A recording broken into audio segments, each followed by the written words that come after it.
And we can just dance the night away until we get no more. I'll shake all the hurt away so you can feel and forget who you used to be. For just tonight, could you just dance the night away? If you've been relying on guilt for years, letting it go doesn't make you out of control. It's how you build trust. This is a five-part series on guilt after eating, and this is the fifth part where we're going to talk about how we can release guilt in order to build some self-trust.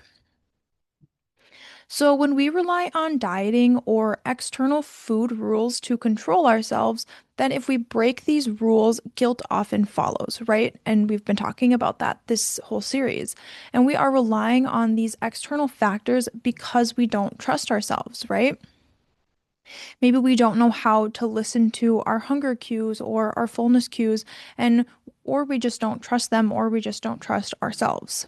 And this creates disconnection from our bodies and the signals that it's sending, which that can lead to us second guessing every food decision or rule that we put in place for ourselves.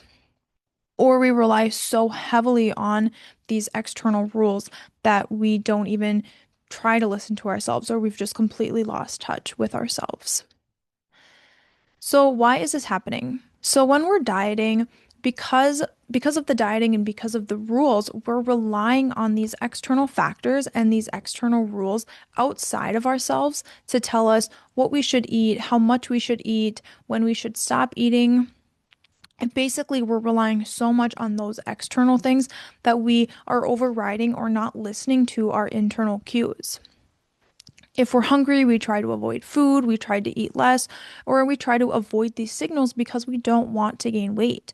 And our body starts to dim these signals because we aren't even listening to them anyway. So instead of listening to ourselves and what our bodies are telling us that we need, we try to follow these rules only to feel guilty. So, in a way, guilt is keeping us on track, right, or in control. But that doesn't feel good and it doesn't work long term and it doesn't promote a healthy relationship with ourselves. So, the cost of all of this and the impact on us is that maybe we feel unsure about food. Right? We don't know how much to eat, what to eat, what's the best product, what's the amount that we really need. We can have all of these all of these questions and uncertainty about what is the best thing for us, constantly seeking more information, different perspectives. We're listening to some people say this, some people say that. Which one is right? Right? It's just so much noise that's going on.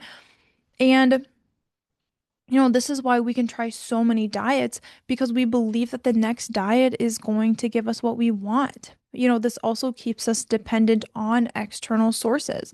If we continue to not trust ourselves, we have to rely on something.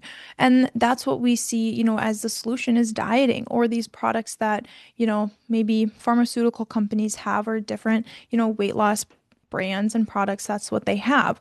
And so we continue to diet and rely on these rules to keep us aligned because that's what we know and that is what is familiar to us. But this also creates a disconnection from ourself. If we override our hunger cues, if we ignore what we're feeling, if we ignore what the body is telling us and we focus on what we should eat in, whatever certain way we believe we should eat in, we can become completely disconnected from how we're feeling and what we need.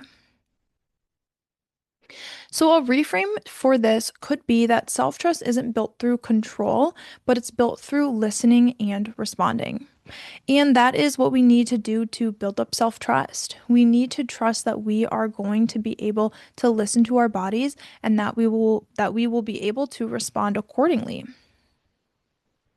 And a practice that we could start doing is to start really, really small, right? We could honor one hunger cue. We could listen to how you're feeling or how hungry you are and honor that, right? Think of something that even maybe noticing or becoming aware. Maybe you don't even act on it yet, but just even trying to listen to yourself, sitting with yourself. How do you feel? What do you feel like you need or you want? Can you even try to be aware of what you're feeling or what the body is even telling you? Maybe awareness is the first step for some people.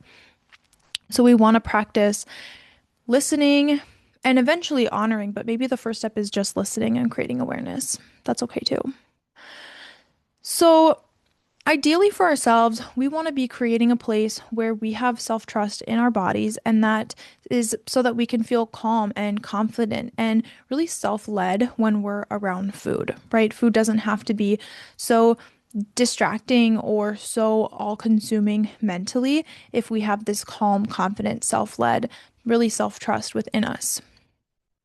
Because if you have self trust with yourself and your body, you don't need rules and guilt to keep you in control because your body's feedback system is going to be enough. What your body is telling you, the feedback that your body is giving you is going to be enough to listen to, regardless of how much food is around you, regardless of what social gathering you're at, regardless of how much food a restaurant gives you. If you're listening to your own internal self, you don't need to rely on these external things as much, and you can build up self-trust within yourself.